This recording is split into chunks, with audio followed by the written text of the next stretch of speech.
2024 के चुनाव से पहले एक बार फिर सीए का मुद्दा गहमा गया है और खासकर पश्चिम बंगाल ऐसा एक राज्य है जो लगातार कहता जा रहा है कि सीए को पश्चिम बंगाल में लागू नहीं करने दिया जाएगा। इसी बारे में चर्चा करने के लिए हम कुछ आम नागरिक कोलकाता के उनसे बात करेंगे और उनकी राय जानने की हम कोशिश करेंगे। पहली बात तो ये बताएं कि आपका नाम बताएं और सीए है क्या? मेरा नाम नवीन रॉय है। सीए एक एक्ट है जो सीएबी था कैप, उसके बाद जब पार्लियामेंट में हाउस में पास हो गया तो कन्वर्ट हो गया CAA, citizen amendment act. Actually ये लेके बहुत सारा प्रोपोगंडा फैला रहा है हर एक स्टेट में, जो कुछ स्टेट जैसे वेस्ट बंगाल में नागरिक जो लोग अल्पसंख्यक है वो लोग को भगा दिया जाएगा, लेकिन ऐसा कोई बात है ही नहीं।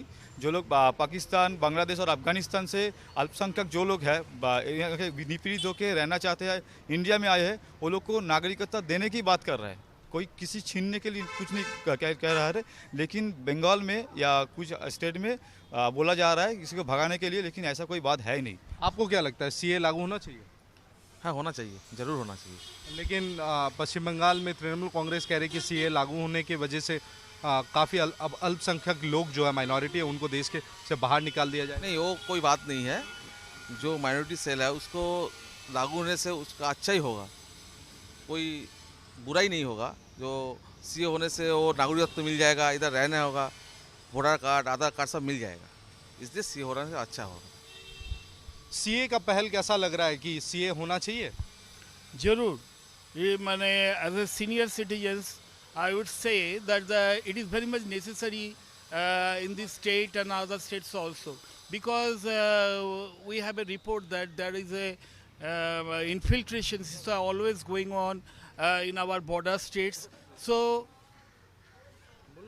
in our border states, so you know that we had to stop that thing. So the CA is such a policy, you know. So we can with CA we can resist all such infiltrations, you know, with our BSF personnel and other. CAA को लेकर आपकी क्या राय है? Should be implemented immediately within this before the election starts. लेकिन मैं आपके पास आता हूँ। राज्य सरकार कह रही है कि ये सीए लागू करने का जो फैसला है वो मार्च के पहले सप्ताह में या फिर चुनाव से पहले अगर इम्प्लीमेंट होता है, लागू होता है, तो ये बीजेपी का एक वोट बटोरने की एक कोशिश है। हर बार चुनाव से पहले कोई ना कोई एक मुद्दा सामने लाया जाता है। सीए इस बार का मुद्दा होने वाला है जिससे कि हिंदू वोट बैंक को कंसोलिडेट करें। ऐसे कॉमन पीपल मुझे ऐसा नहीं लगता है। हाँ, सीए तो एक लॉ पॉलिसी है, तो इम्प्लीमेंट होना ही चाहिए, देश के हित के लिए तो होना चाहिए, लेकिन ऐसा मुझे मानना नहीं है। ऐसे कॉमन पीपल ठीक नहीं है। ये जो बोल रहा है बंगाल गवर्नमेंट, ठीक नहीं है, सही नहीं है एकदम। मेरा मानना है होना चाहिए सीए। लोगों को लगता है कोलकाता में कि सीए लागू होना चाहिए क्योंकि पश्चिम बंगाल सरकार चाहे इसका विरोध करे, लेकिन अगर जनहित की बात की जाए सीए लागू होना चाहिए क्योंकि अफगानिस्तान, पाकिस्तान और बांग्लादेश से ऐसे बहुत शरणार्थी हैं जो भारत में इस समय रह रहे हैं, रिफ्यूज बनकर रह रहे हैं और उन्हें नागरिकता दी जाएगी।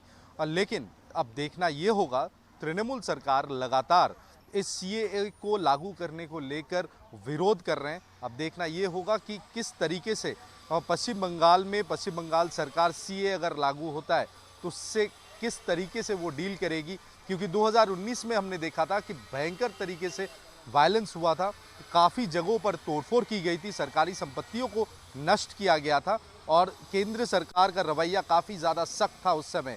लेकिन सवाल ये भी है कि बीजेपी के लिए ये एक बहुत बड़ा चैलेंज या चुनौती होगा। पश्चिम बंगाल का वोट बैंक अगर कहा जाए 30% से ज़्यादा माइनॉरिटी वोट बैंक है पश्चिम बंगाल में। क्या बीजेपी ये जोखिम उठाने को तैयार है? क्योंकि पश्चिम बंगाल में तृणमूल कांग्रेस का गढ़ माना जाता है दक्षिण बंगाल, और दक्षिण बंगाल के ही ऐसे बहुत सारे इलाके हैं जो माइनॉरिटी डोमिनेटेड है, जैसे मालदा, मुर्शिदाबाद, नदिया, दक्षिण 24 परगना, उत्तर 24 परगना। तृणमूल लगातार अलग अलग जगहों पर कैंपिंग करके लोगों को ये समझा रहा है कि अगर सीए लागू होता है तो अल्पसंख्यक लोग जो है और बहुत सारे लोग जो बहुत साल पहले बांग्लादेश से पश्चिम बंगाल में आए थे, उन्हें खदेड़ दिया जाएगा, उन्हें देश से बाहर निकाल दिया जाएगा। लेकिन सच्चाई कुछ और बयान कर रही है। देखना ये होगा कि क्या इस पॉलिटिकल गेम में ये जोखिम उठाने के लिए बीजेपी तैयार है पश्चिम बंगाल में, क्योंकि पश्चिम बंगाल में माइनॉरिटी वोट बैंक जो 30% से ज़्यादा है वो काफ़ी ज़्यादा बड़ा डिसाइडिंग फैक्टर बना रहता है हर चुनाव में। वीडियो जर्नलिस्ट सुमित सरकार के साथ तपस सेन गुप्ता, न्यूज़ नेशन, कोलकाता।